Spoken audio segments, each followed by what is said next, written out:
Good evening. Just came out the garden in kind of the cool part of the evening here to do a couple things. But I had to show you. We've got a German Shepherd that loves nothing more than to chase a hose. She will come out here and just lay beside it, hoping that somebody turns it on. This was a sucker that I took off a Roma tomato plant. I just wanted to see, Aroma is a determinate tomato plant. I don't know if the Romas can be indeterminate. All the ones that I've ever seen or have had have been indeterminate or determinate. So they grow to a determined size, produce a determined amount of fruit, and then they're done. So they're producing most of their fruit at the same time. So I wanted to see if I took a sucker off and potted it, how would that produce? So just a curiosity thing. So I put a couple Roma seeds just directly into the ground right here. I just put 4 in the ground here. They say they take 78 days to reach maturity. So I was just curious. I'm like, if I just put them directly in the ground, 78 days from, what, today's July, well, yesterday was July 6th. So 30 days takes you to August 6th. Another 30 takes you to September 6th. So there you're at 60, so another 2.5 weeks. End of September. That may be doable. Just want to get them a little bit of water. Let's see how they do. I have 30, looking at my husband, 32 tomato plants that I planted. So that you guys need to see the face. Hang on. There it is. Scooch slightly to the left so the broccoli's not right. There it is. All right, so I have 32 tomato plants that I planted. And I have 2 of the cherry tomato plants that I left in that bed over there. So that's 34. I have that one that I planted that, if it does well, is going to be a gift for somebody. So I'm at 34 tomato plants for us, plus 4 Roma plants and seeds currently in the ground. Do you care to dispute that? Not yet. Not yet? We have a video that we published last year where I said that I planted 25 tomato plants, and my husband called me on that. And we proceeded around the garden counting. And I was right. I'm sorry, what? You are correct. Or 25 tomato plants. Well, what about the other 15? No, I planted 25. No. No, you did not. This is a frequent argument. And I'm right. Bless your math children's hearts, or math students' hearts.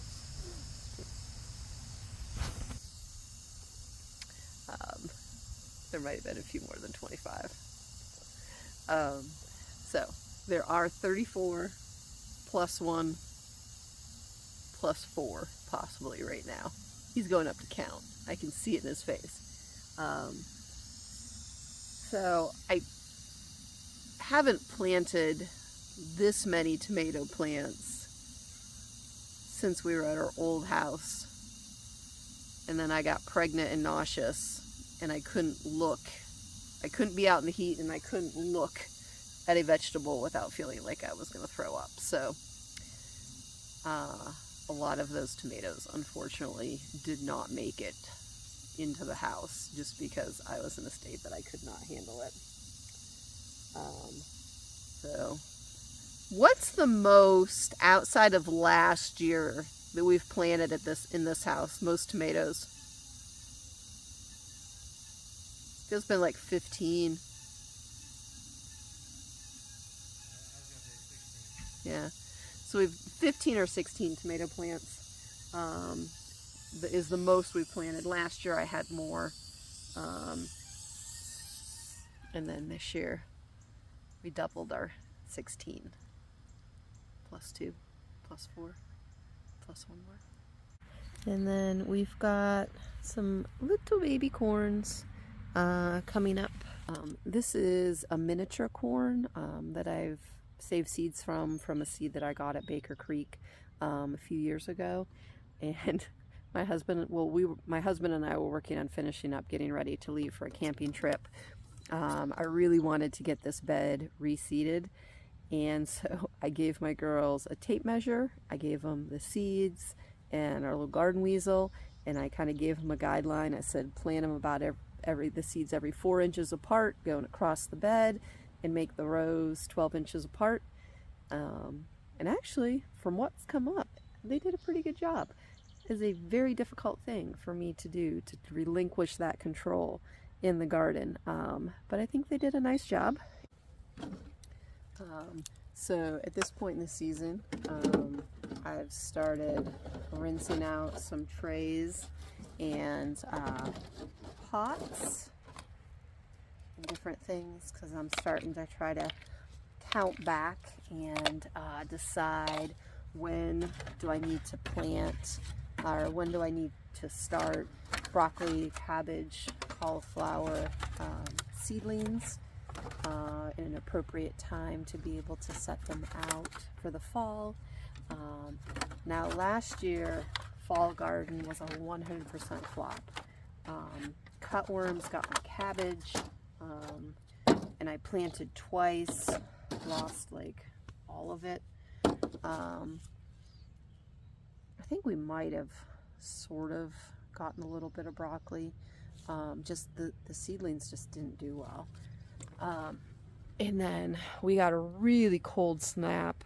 We lost all of our fall stuff. The year before, we did a huge harvest on like January 2nd. And this is in Western Pennsylvania. So sometimes you think you've got it. You don't. To show you this. Okay. The hose is right there, and the German Shepherd is intently waiting for me to turn it back on. Very, very hopeful. So one of my shorts that I published recently was, titled "I Hate Weeding." This kind of helps. So what I have planted on either side of this cattle panel arch, which also is our chicken high tunnel for the winter, is cave beans. They are a pole bean. We grow it as a dried bean. They're crazy prolific. Last year they tried to break a 10-foot trellis. And I had some that germinated in the compost here that we'd fed to the chickens, and it was pretty cool. So I planted them here a little bit later than normal, when I would normally plant them, because I didn't have the space prepared. And there was a very, actually, if you look through the fence, that side of the fence, those little weeds that are absolutely everywhere were completely surrounding these. And actually you can see right here, this is like these. So I said, I do this to help.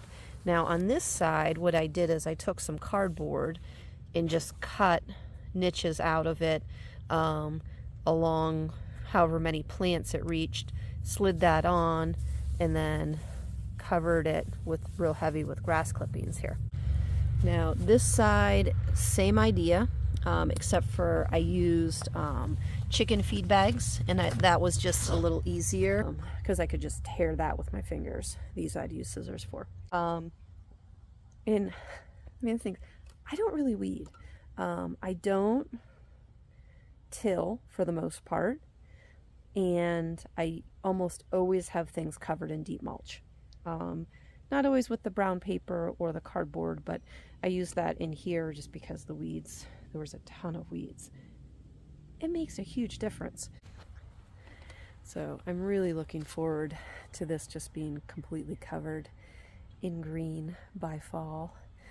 Something we were up to our ears in last year at this point and just haven't gotten going yet are our cucumbers.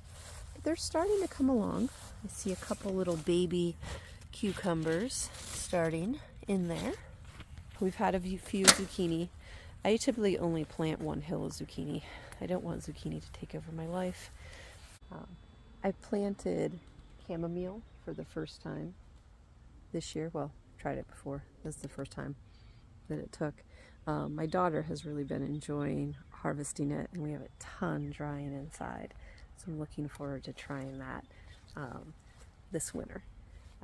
So it looks like our garlic is getting really, really close to being ready to harvest.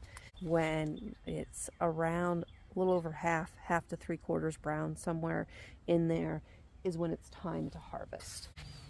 So starting to brown out, the lower leaves first, the tips of the leaves also. And I saw in here, we actually missed a scape. I wonder if we should leave that and try to start some from seed. I don't know, we'll see. So once this is a little over half brown, we'll dig this and hang it upside down under our front patio for 2 to 4 weeks to cure, and then we're going to store it in our basement. Our basement is not cold, but it still is. Look at this, isn't that beautiful? It still is cooler than the rest of the house. Do you hear the beeping in the background? That is these right here. We have a lot of burrowing creatures in our garden. Our soil is very soft, and they disturb our seeds and like our newly planted seedlings and that kind of thing. Those are supposed to help. Jury's still out. I'll let you know when we harvest our sweet potatoes this year, because moles eat meat, voles eat vegetables, from my research. Last year, the voles destroyed a lot of our sweet potatoes, like just ate the center out of a whole bunch of them. So we're really hoping that that helps and that we can get a nice sweet potato harvest this year. So here is what I call the original part of the garden. It's not the original. My husband put this fence around the garden one year to try to keep me from making the garden bigger. And then I kept adding garden beds inside until we maxed out that space. And then just last year, we agreed that it was time to add on. So this is the new part of the garden. Come on in. I am loving kind of the openness of a newer garden space, just because I kind of like putting an addition on a house. Like when you have like a house that's older that you've kind of made work, you kind of tuck things in lots of different places.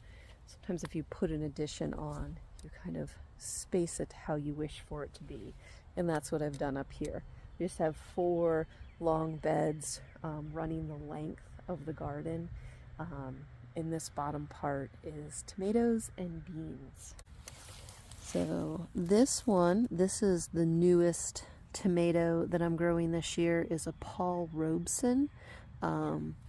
It's just supposed to be one of those that just like the flavor, the tomato flavor is absolutely amazing. And then, let me see, can I see him? Yep. Got a little lightning bug there. Let's see if he lights up for you. You gonna light up again? No such luck, or as soon as I move. Now here, this is a tried and true right here. This is an Amish paste tomato plant. These we've been growing for years. They're kind of a nice universal tomato, but they're also really, really good in sauce and paste. And they're bigger than aroma. That's what I like about them. You get a little more size. Oh, there goes our lightning bug. Now this year I'm experimenting. This plant I let Y off, and I have 2 leaders on it, 2 main stalks. Go all the way up to here. Now let's see, we've got a cluster of 7 here, 9, there's 2 back there, so 11, and then 12, 13, I'll count that one, 14. So there's 14 tomatoes on that plant that we allowed to Y. Now the next one I kept down to a single stem, and down here we've got 3, and we've got another 4 here, so that's 7, and then a little guy up here, so it's 8. So right now that's about half of what's on there, so we'll see. I'm going to kind of compare. I have some orange paste, 2 that I let Y off, 2 that I didn't, and I have a German pink, 1 that I let Y off, 1 that I didn't in there. So we'll see how that works. A lot of the commercial growers stay down to 1 stalk. I've had years where I've just let well, I used to just let the tomatoes go completely wild, let everything grow. You couldn't tell one plant from the other as they grew, and just tied more strings around posts and things like that. I kind of like this for the element of control and being able to see how each plant produces. Someday when I have more space, we're going to experiment and just let a group go completely wild, see what we get. Let a group stay more controlled, see what we get, and compare. Now I'm curious, this is an Amana orange. They're like a big orange slicer. I kind of think of them almost like an orange Brandywine.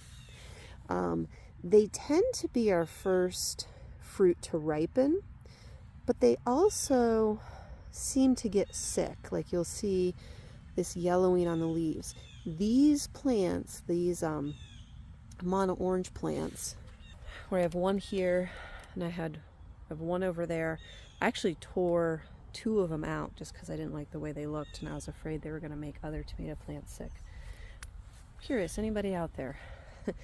Do you grow Amana orange, and do they seem to get sick really fast? Now, I've been saving seed. I haven't actually purchased Amana orange seed in, I guess, I would say 5 or 10 years. This one here is a German pink. You can kind of see by the potato leaf. I honestly can't tell the difference between this and a Brandywine in this stage. Sometimes I can tell once the fruit ripens a little bit of difference. This one is another Paul Robeson. This is an accidental Roma. I didn't mean to put a Roma in this grouping. Like all of these are indeterminate tomato plants, so that means they'll continue to grow provided they have the nutrients and light and support and everything that they need. So it's my hope that they are well over this space here. I'm like 5'7", and this is up over my head. So it's my hope that all of these are above and spilling over the top of this trellis by the end of the year. That one was not supposed to be there, but it is. So we're rolling with it. And then these are some of our smaller tomatoes. This is a Sunrise Bumblebee. It's a yellow tomato that gets like a little bit of orangey red on the bottom. We like the flavor of this one. And then this is a black strawberry where they turn purple, sometimes like almost completely black. I'm not sure. This is the second year I've grown these. I'll know by the end of this season if I'm going to grow them again. They're not real sweet. So they have a different flavor than like if you're looking for like, you hear that chickens are flopping around. If you're looking for like a real sweet cherry tomato to snack on in the garden, which a lot of times is what I'm looking for, that's not it. It's a different flavor. But those are the tomatoes I'm growing. I've been so excited. Like this center part of the garden looked kind of a little sad for a while. This is where we have 4 different kinds of winter squash planted in between all the sunflowers here. And I didn't like the color and I didn't like the size. They were a little too small. They were a little too pale in color. And I've fertilized a couple times using Neptune's Harvest, and they're really starting to reach out now. The leaves are way bigger. We're starting to get some vines. So this space is starting to fill in beautifully, and I am loving my sunflowers this year. This was just a variety pack of seeds that I had.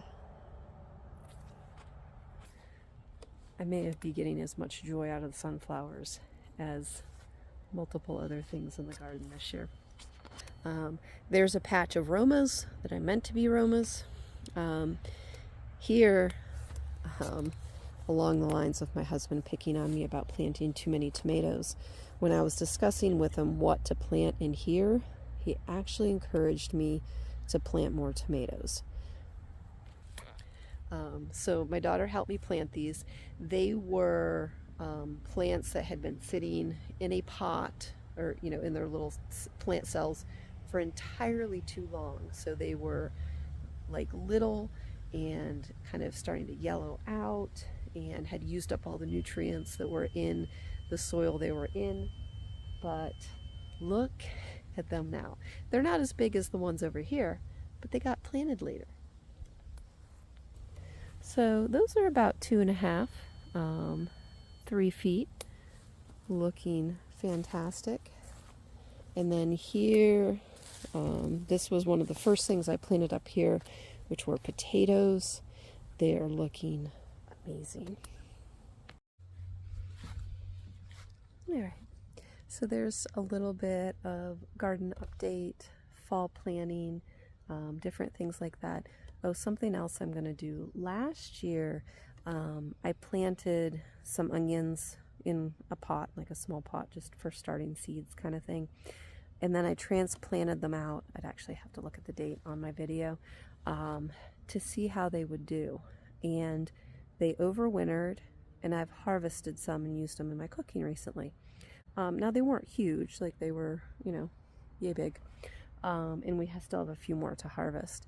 So I'd actually like to try that again, but be a little bit more intentional with mulching and protecting them so they will do better and I can harvest some onions straight out of my garden earlier. I'm curious, anybody out there, Western Pennsylvania area, this is zone 6B, do you have this is when I start stuff for the fall?